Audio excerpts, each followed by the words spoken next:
chapter for today which we are discussing is physical and chemical changes. Now physical changes, we see them all around us everywhere. Now what are physical changes? As you can see here, physical changes are changes that alter the size, shape, location or physical state of a substance but not its chemical state or chemical formula. Now there are certain words which we need to know before starting our topic. Physical state. Now what is a physical state? Now there are three physical states: solid, liquid and gas, as we know. They are three forms in which all the matter around us is present. Now what is a substance? Substance is a stuff or something or any item that we are working with. If we are boiling water, then water is the substance concerned. If we are boiling milk, the milk is the substance concerned. If we are melting ice, the ice is the substance concerned there.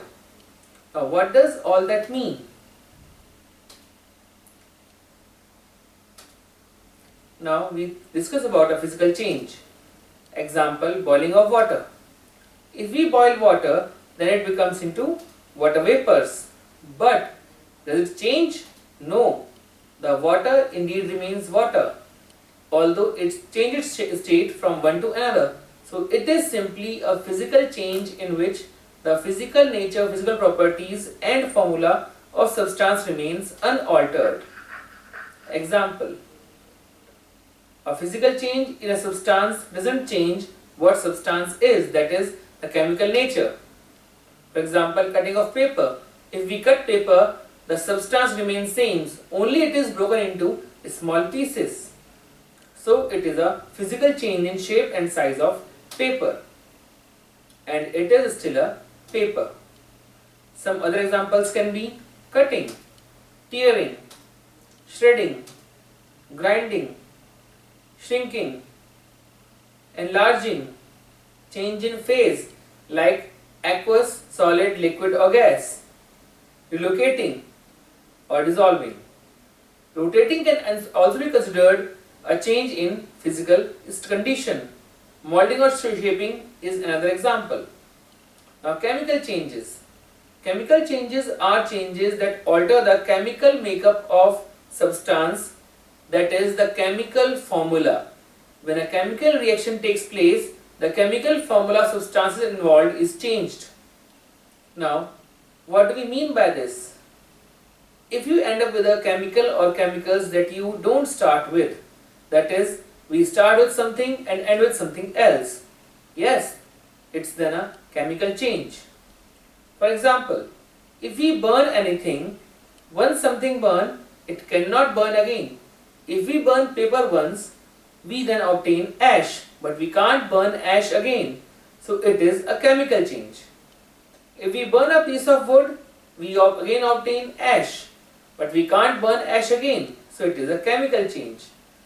Ash, not wood. Ash cannot be burned again. It's a new substance. So these are reactions in which a new substance is formed by a chemical reaction. For example, eating. Now we eat anything as food which gives us energy and nutrition. But chewing is a physical process in which in our mouth we cut the food into small pieces, whereas the respiration and digestion are chemical process involved with the process in eating.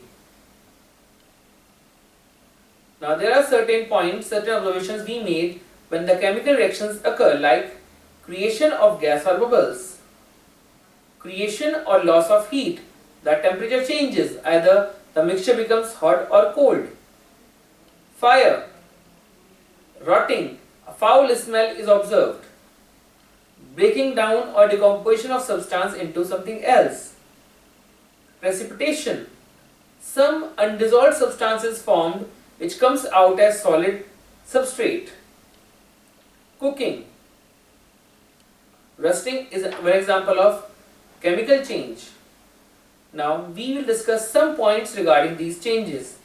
With a physical change, no new substance is formed. Yes, it's true. With a chemical change, does a chemical reaction occurs? Yes, indeed, it's true. with a physical change, is energy given or absorbed? No. In physical change, none of these things takes place. A chemical change can be easily reversed? No. If we burn wood to obtain ash, we cannot burn again, we cannot reverse the process, we cannot obtain wood from ash. So the process is completely irreversible. Whereas if we melt ice to obtain water, then we can again freeze ice to obtain the water. So it is a reversible change. Eating food can be considered as both physical chemical change, yes, because it involves cutting, chewing of food, that is physical change, and also digestion and aspiration, which is a chemical change. Thank you. Have a nice day.